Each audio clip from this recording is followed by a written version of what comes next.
is a music community on a website called 4chan. They've got this list of albums that they deem as essential. Welcome to Making People Mad with My Music Opinions Part 2. If this is your first time here, no problem. Here's the way that we're ranking these albums. Let's get started with Deathconciousness by Have a Nice Life. And this album is a sad album. Based off of the title alone, you know that you're getting into some real shit here, and the shit feels like you're getting sucked in by a black hole. You're on that planet that we call Earth, and it's just like climate change really got ahead of itself and destroyed the Earth, and you're watching it burn right in front of you. One thing that I really enjoy about this album as a whole is that the atmosphere is just really consistent and really amazing. If you've seen Dave Chur's reaction to this album, then you know exactly what this album can do to the human body. Since I love torturing myself, I fucking love it. I feel like we're gonna have some controversial opinions in this video, and one of those is going to be the Downward Spiral by 9 Inch Nails. Let me preface this by saying it's not a completely bad album. I do enjoy parts of the album. There's tracks on this thing that really stand out to me, like the first track, Closer, is really good too. Obviously, the last track, Hurt, is really good. There's some really cool production stuff in this album. I think there's a nice blend of sample and live instrumentation in this album. Some of the writing is pretty good. Keyword there is some. I find that some of these tracks just kind of try a little too hard and kind of come off as a little cheesy, a little corny. Some of the lyrics here combined with that industrial hard rock type sound kind of comes across as a little try-hardish. Apparently this album broke out into the mainstream in the 90s, which I think was pretty cool, and it is an interesting industrial rock album, and probably an album that introduced a lot of people to the genre, so I'm gonna say I understand why it is there. Selected Ambient Works by Aphex Twin. I need some help understanding this. Not the album itself. I think the album itself is really good. I mean, it definitely does a great job of taking a genre that is normally not that engaging in my opinion and turns it into something that is a bit more engaging with some nice sick beats. My question is, why does this album show up in this chart compared to other Aphex albums? I think Aphex Twin can be a lot more fun and a lot more interesting than this album. This album seems like a very introductory like Aphex Twin album. I personally think that Aphex Twin gets a lot better than this, so I don't understand why this album in particular is on here. We're not going to talk about the fact that RDJ might also be on here. I'm putting it in I don't get it, not because of the fact that I don't get the album itself. I just don't get why this album shows up in these charts. Daydream Nation by Sonic Youth.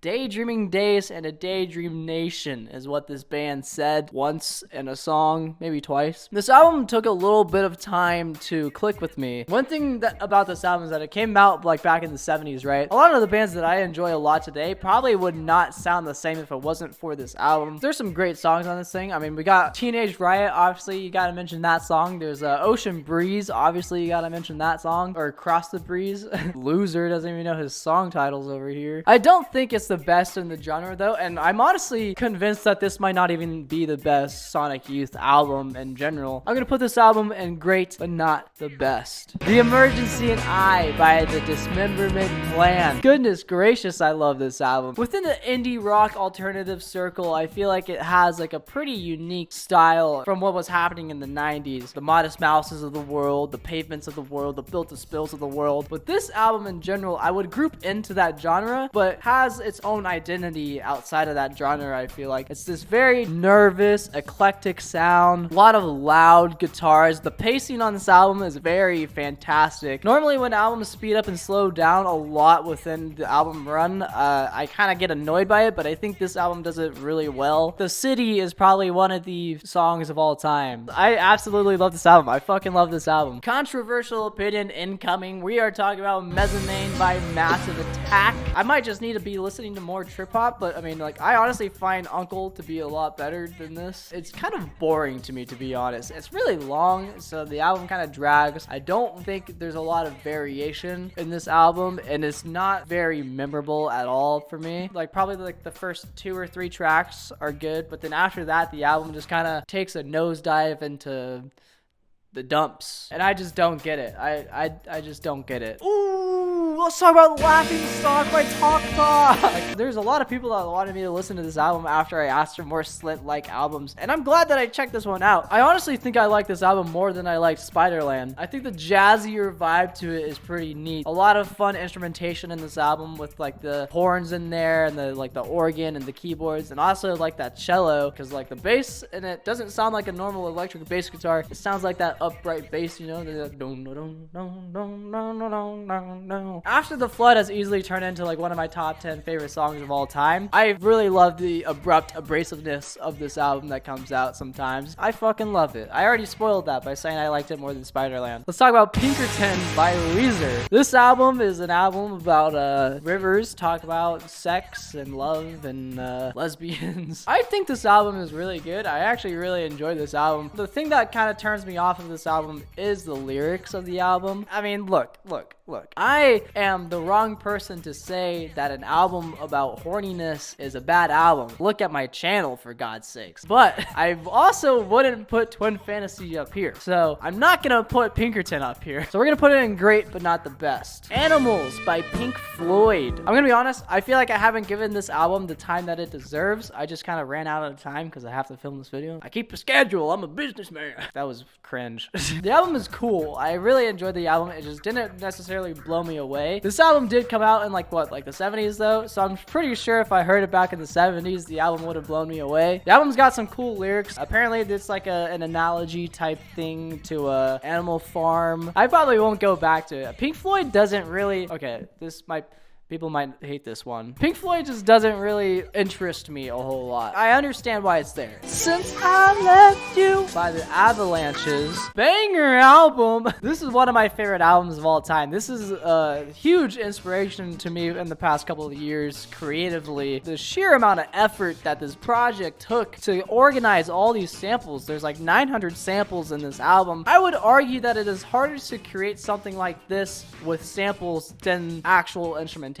This album feels like a warm hug from a friend that you knew in a past life type beat. It all flows together so well. The album is so seamless. That in itself is impressive enough. The Avalanches is one of my favorite bands of all time. This is the album that made me fall in love with the band, and I'm sure that is the same case for a lot of people. I'm gonna put it, and I fucking love it. Untrue by Burial. Another sample-based album, but one I feel a lot less excited about. I think on surface level, it's pretty easy to write this album off as a bad album or like a boring album, because at times I do feel like this is a pretty boring album. But I think if you know a little bit more about the actual like production of the album and the fact that this guy made this album in a week on a laptop using like Audacity or something like that, it makes the album a bit more impressive, but it still doesn't change the fact that the album, especially during the second half, gets boring and it's very similar sounding. I'm sure this album has done a lot and inspired a lot of people in the sample-based electronic music community. I mean, this guy used goddamn bullet shells from Metal Gear Solid as percussion. Like, that's really fucking creative. But just because it's creative doesn't mean that it's gonna keep my attention the whole way through. I understand why it's there. Souvlaki by Slowdive. Hot take incoming, okay? This album, I think, solves all the issues that I had with Loveless that I didn't know I had with Loveless until I listened to this album. If that makes sense. Does that make sense? I hope that makes sense. Loveless kind of feels one-dimensional compared to this album. This album feels so much more emotional, so much more intriguing. There's so much more variety in the sound of this album. As much as I loved Loveless, I did say that that was great and not the best. I think I did find the best. Souvlaki by Slowdive. I do want to get more into shoegaze because it seems like a very interesting genre. So if you've got more albums that you think are like essential shoegaze albums, let me know in the comments down below. And then maybe we can do a video like this, but for shoegaze. Hospice by